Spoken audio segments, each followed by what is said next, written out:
السلام علیکم بچوں، ہماری آج کی کہانی کا عنوان ہے بونوں کی دنیا۔ ایک دفعہ کا ذکر ہے کہ انگلینڈ میں ایک نوجوان جہاز راں رہا کرتا تھا۔ اس کا نام گلیور تھا۔ اس نے اپنی زندگی میں لمبے لمبے سفر کیے، اس وجہ سے وہ بہت مشہور تھا۔ اس نے اسی غرض کے لیے اپنا ایک خاص بحری جہاز بنایا جس کا نام اس نے اینٹیلوپ رکھا۔ ایک دن اس نے اپنے اسی جہاز پر سفر کرنے کا ارادہ کیا اور سمندر میں جنوب کی طرف روانہ ہوا۔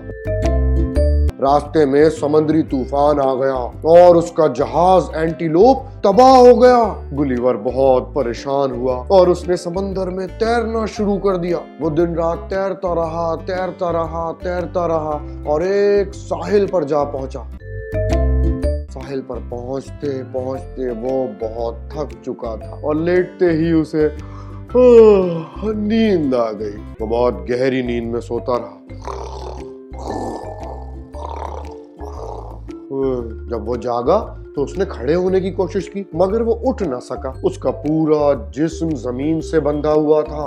وہ یہ دیکھ کر حیران رہ گیا کہ اس کے ارد گرد بونے تھے۔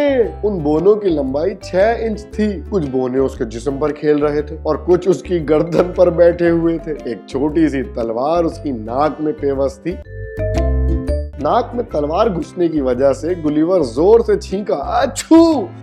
اس کی زوردار چھینک سے وہ بونے خوفزدہ ہو گئے اور تمام ادھر ادھر منتشر ہو گئے۔ بونوں کے لیے گلیور ایک عجیب و غریب چیز تھی۔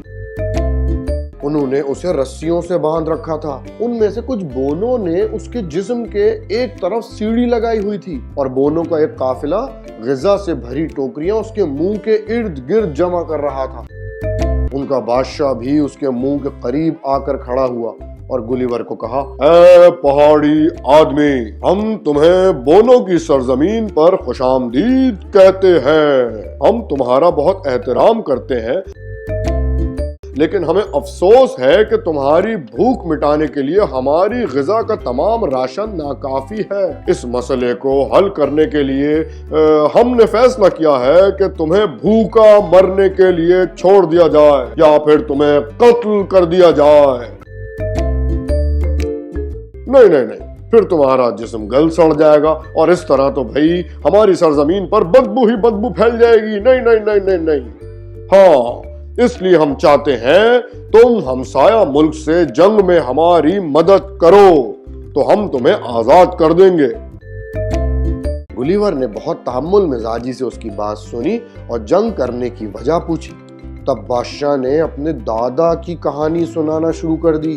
جب وہ ایک چھوٹا سا بچہ تھا اور وہ انڈا کھانا چاہتا تھا اور انڈے کا خول توڑتے وقت اس کی انگلی کی پور کٹ گئی۔ تب بادشاہ نے حکم جاری کیا کہ بھائی تمام انڈوں کو توڑ دیا جائے۔ یہ بہت ہی عجیب قانون تھا۔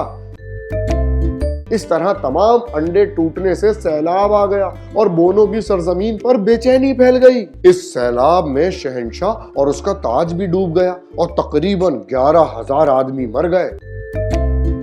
اس طرح بادشاہ کا حکم ماننے سے، انڈے توڑنے سے بہت سے لوگوں کو نقصان پہنچا۔ اس طرح ہمارا ہمسایہ ملک جو کہ ہمارا دشمن تھا، اس نے ہماری پریشانی سے فائدہ اٹھا کر حملہ کر دیا اور ہماری آدھی آبادی کو قیدی بنا لیا اور اب وہ ہمارے ساحلوں پر حملہ کرنے کا منصوبہ بنا رہے ہیں۔ بادشاہ کو یقین تھا کہ گلیور ان کی مدد کرے گا۔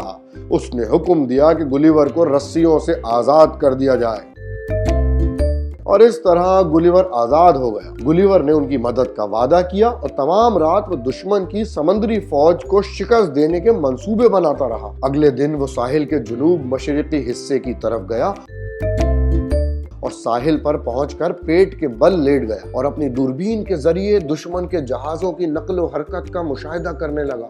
ان کی فوج کو جہازوں کی کمک پہنچ رہی تھی۔